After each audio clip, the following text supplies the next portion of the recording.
Hey, good morning, everybody. It's Bill Peterson. This morning we're going to work on finishing up the steering wheel today. The epoxy's hardened overnight, so I'm going to sand it and finish that off today, and maybe get it primed and maybe some paint on it. We're not too sure, but yeah, it's been kind of a fun project, going pretty smooth, and we're going to be done with it here before too long, and we'll show you how I do that. Probably going to start with probably about 100 grit on the sander and go from there, and we'll probably take this all the way up to like a 600 wet sand at some point to get it really smooth before we put the primer on it. So yeah, show you that.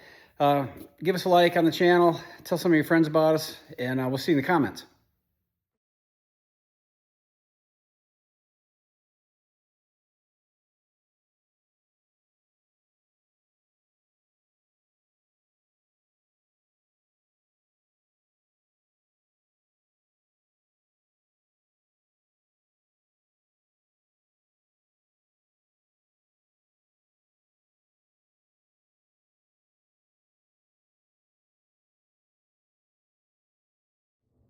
Okay, so I've gotten the big chunks off of this. There's a little bit of handwork to do, particularly on the underside where the finger grooves are, and in some of these places where I couldn't get the sander in. But it's coming along good. There's a detail in here I don't know how I'm going to do.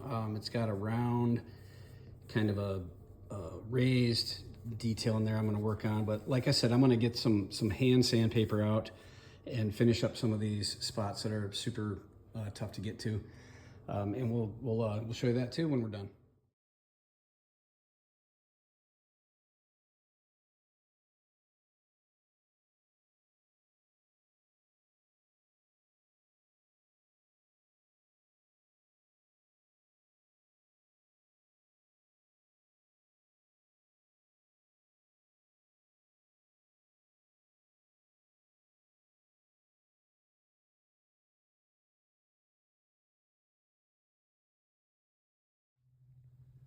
Okay, so I've hit this with a little bit of the pre-prep, started to clean it up. I'm gonna work on some of that detail in there. I think I'm gonna use my Dremel for that. And it's getting pretty close. I've still gotta figure out a way to do the finger grooves. They're mostly worn off, but on the back side of this steering wheel, there are some finger grooves they feel pretty good. Like I said, there's been a number of them that are kind of worn off, but I'm gonna get that figured out. Probably also do that with maybe a drill and some sandpaper on a drum kind of a thing. But yeah, we're gonna do that. Okay, so I've got a lot of this done, and I went through and I marked where the finger grooves were to the best of my ability and where they were on that old wheel. And what I'm gonna do is I'm gonna put this on my drill. I made a little sandpaper and a dowel thing. I'm gonna put it on the drill and see if I can't gently put those, this is 320 grit, see if I can't gently put those finger grooves, get them back in the back of that wheel sort of delicately. Okay, so it didn't work with the drill bit idea. So now I'm back to the drill idea. So now I'm back to the Dremel, and then I'll have to sand them smooth, I think. But yeah, that's what I'm gonna try with that next. So I'll do that. Like I said, I got a little sander on my Dremel, and it doesn't work too bad for this. And there is some spots in here that I'm gonna have to refill. There's some low spots on the epoxy in there. One of them is on the other side. You can see it on the top. You can't see it from the bottom here, but I'm gonna have to fix that. So I have to put some more epoxy in this, and I'm not done sanding this for a while anyway. So that's where we're at with that.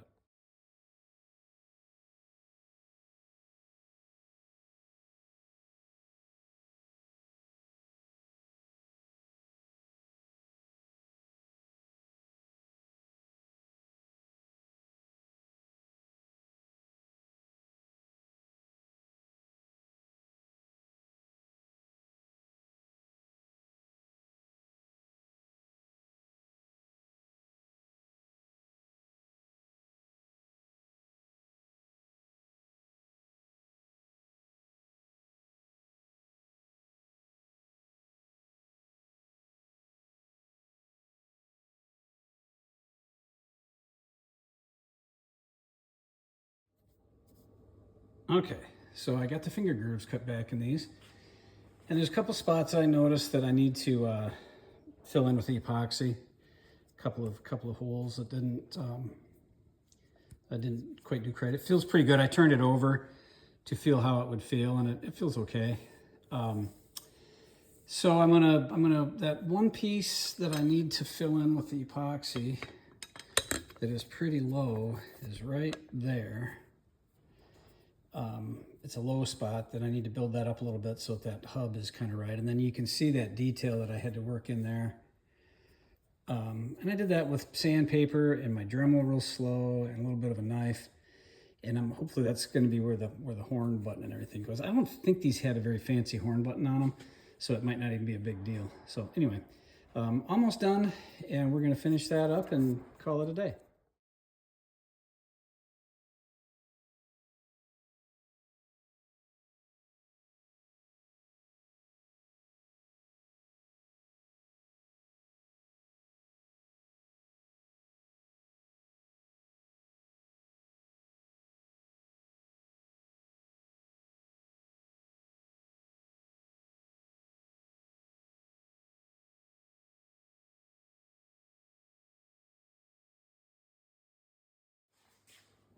So these little projects like the steering wheel, you think, oh, how this is why vehicles are so expensive to restore. I could have bought, any number of replacement steering wheels for this, but it wouldn't have been the one that was original to the vehicle.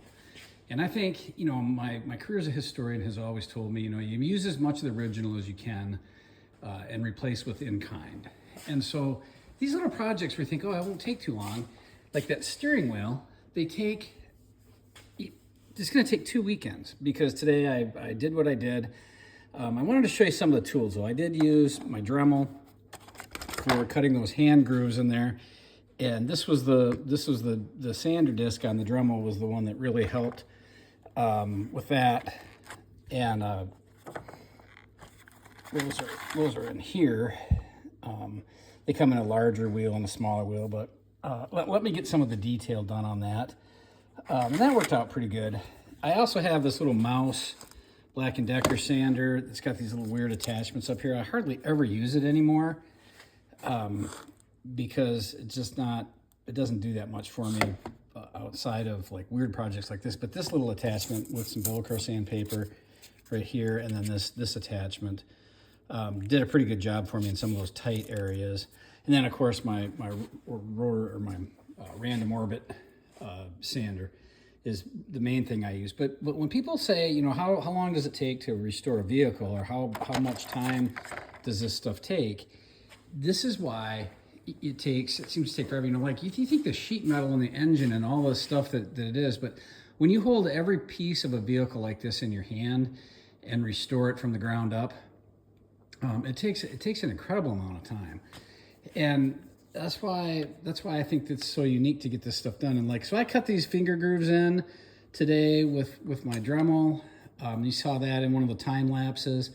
And this truck is slowly, starting to get to a point where, it's not even in the shop, right? The motor's over there on the stand. I've still got to get the head from Alan's Pretty Okay machine shop. I'm still trying to figure out and sort what I'm going to do with some of these.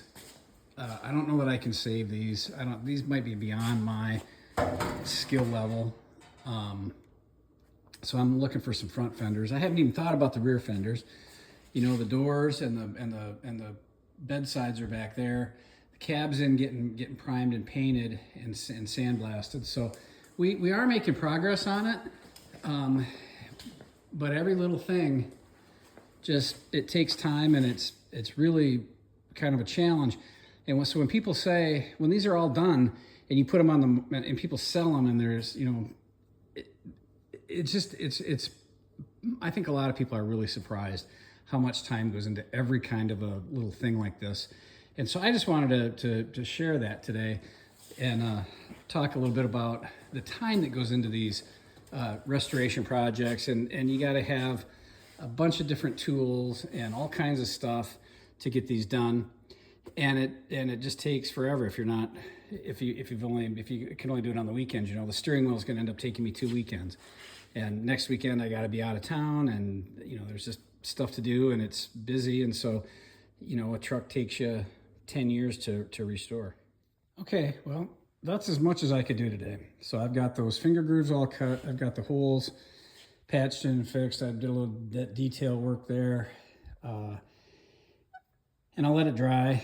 And then whenever this week or sometime, I'll be able to start thinking seriously about wet sanding it and getting it finished. So I hope you enjoyed what we did today, and we'll see you soon. And if you like what we're doing here, tell your friends about us, give us a like.